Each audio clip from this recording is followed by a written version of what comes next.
Let's dive right into this explainer.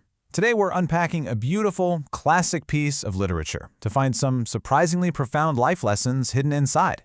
We're going to be looking at William Cowper's famous poem, The Nightingale and the Glowworm. So, to kick things off, can the power of words alone actually save you from certain death? I mean, just imagine being cornered by a predator. You're vastly overpowered, and you have absolutely nothing to rely on but your eloquence, your ability to speak and reason to survive. Well, that is exactly the high-stakes situation our story begins with today. Section 1. A life or death encounter, the hungry bird and the glowing bug.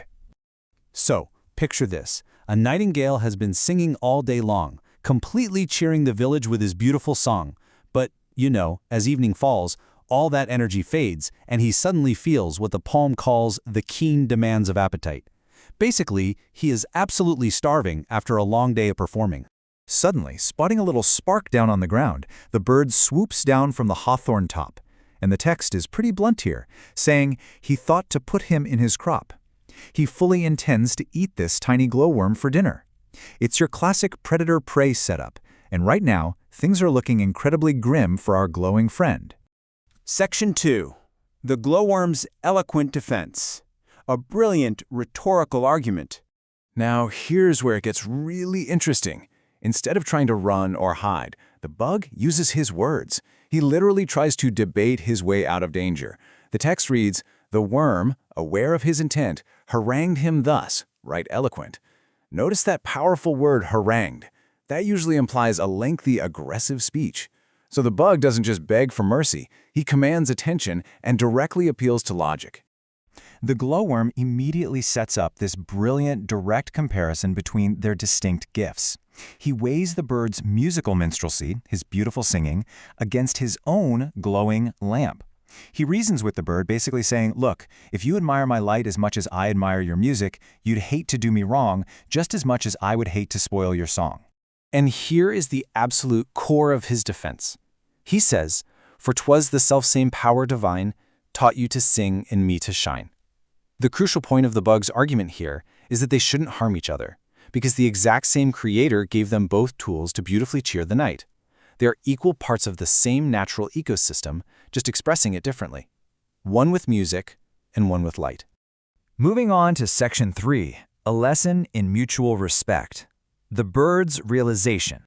Amazingly, this eloquent twist actually works. The poem tells us the songster heard his short oration and, warbling out his approbation, which, by the way, means his deep approval or praise, he just releases the worm.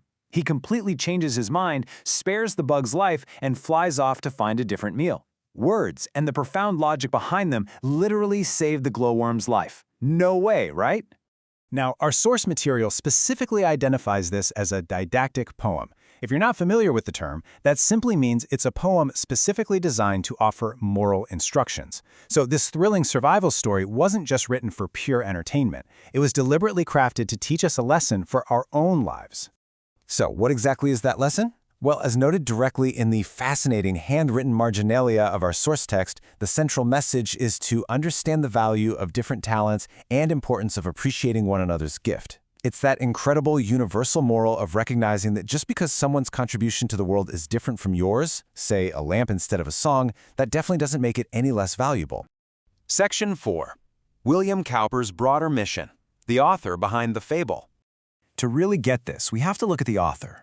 William Cowper was an English poet and hymn writer, and his work often focused on nature and everyday life, which you can see in his other works like The Castaway and The Snail. But what is truly fascinating here is connecting this poem's theme of inherent equal value to Cowper's real-world actions. He actually actively participated in anti-slavery campaigns. Knowing that he fought for human rights gives this simple fable a really profound historical resonance. It's essentially a plea for humanity, just wrapped up in a charming nature story. Section 5, the mechanics of rhyme, under the hood of the poem. Finally, let's take a quick peek under the hood at the literary mechanics, the architect's blueprint, if you will, that make Cowper's fables so memorable. The poem uses an AABB rhyme scheme. That means the ending sound of the first line rhymes with a second line, like long and song. Then the third line rhymes with the fourth, like suspended and ended. And this pattern isn't just some arbitrary rule. It acts as the rhythmic heartbeat of the narrative. It gives the glowworm's speech its engaging, persuasive, and highly memorable flow, making the logic of his argument feel incredibly tight, natural, and completely undeniable. As we wrap up this explainer, I want to leave you with this final thought. How will you use the glowworm's wisdom today to appreciate the differing talents of those around you? I mean, it's very easy to value the people who sing the exact same song we do, right? But how will you acknowledge and value the unique lamps and songs of the people in your own life who are fundamentally different from you? Thank you so much for exploring this brilliant poem with me today, and hey, keep looking for the light in others.